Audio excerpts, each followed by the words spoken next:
Jeffrey Dahmer, Part 4. Oxford Apartments.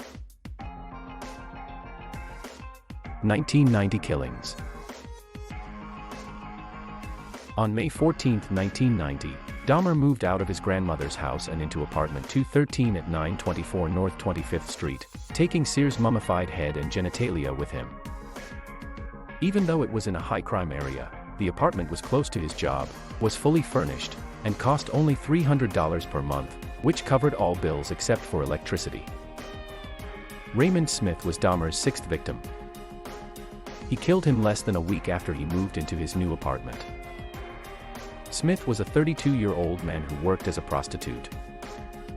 Dahmer got him to come to apartment 213 by saying he would pay him $50 for sex. Inside the apartment, he gave Smith a drink that had 7 sleeping pills in it. He then strangled Smith by hand. The next day, Dahmer bought a Polaroid camera and used it to take several pictures of Smith's body in sexually suggestive poses before he cut him up in the bathroom. He put the legs, arms, and pelvis in a steel kettle and added Soylax. This made the bones easy to rinse in his sink.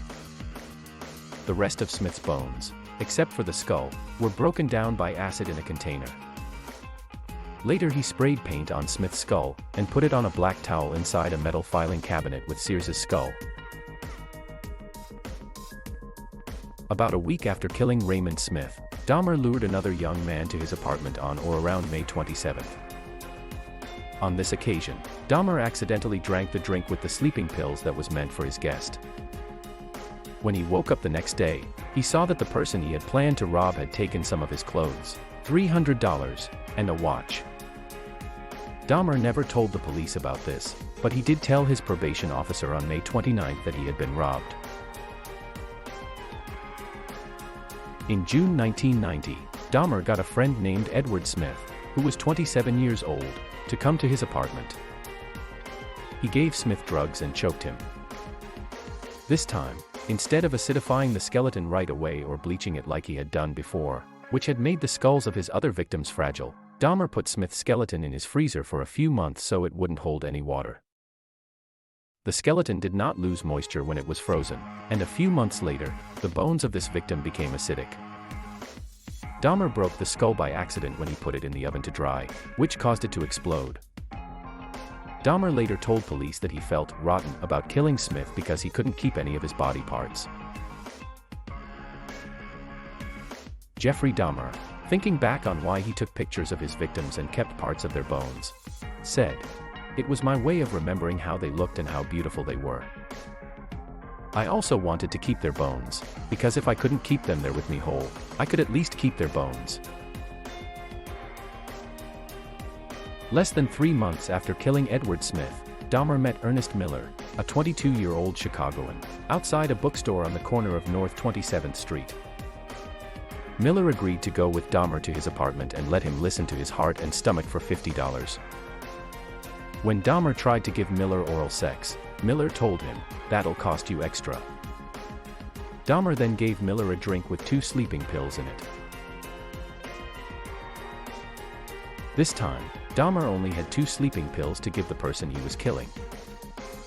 So, he killed Miller by cutting his carotid artery with the same knife he used to cut apart the bodies of his other victims. Miller died from bleeding quickly.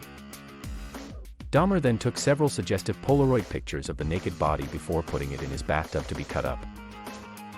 Dahmer kissed and talked to the severed head over and over while he cut up the rest of the body. Dahmer put Miller's heart, liver, biceps, and pieces of leg meat in plastic bags and put them in the freezer to eat later. He used Soylax to boil the rest of the meat and organs into a jelly-like substance. This let him wash the meat off the skeleton, which he wanted to keep. Dahmer put the bones in a light bleach solution for 24 hours before letting them dry on a cloth for a week. This helped keep the bones in good shape. First, the severed head was put in the fridge. Then, it was cleaned of all its flesh, painted, and covered with enamel. On September 24th, 3 weeks after Miller was killed, Dahmer met David Thomas, a 22-year-old father of two, at the Grand Avenue Mall. He got him to come back to his apartment for a few drinks and offered him more money if he posed for photos. After he was caught, Dahmer told police that after giving Thomas a drink with drugs in it, he didn't feel attracted to him but was afraid to let him wake up because he thought Thomas would be angry about being drugged. So, he strangled him and cut up his body, leaving no body parts behind on purpose. He took pictures of the dismemberment process and kept these pictures, which helped identify Thomas later. After killing Thomas, Dahmer didn't kill anyone else for almost 5 months, though he tried at least 5 times, between October 1990 and February 1991 to lure men to his apartment, but failed. He told his probation officer that he felt anxious and sad a lot in 1990.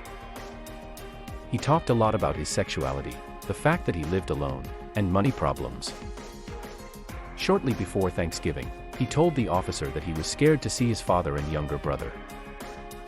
Dahmer also said more than once that he had thought about killing himself.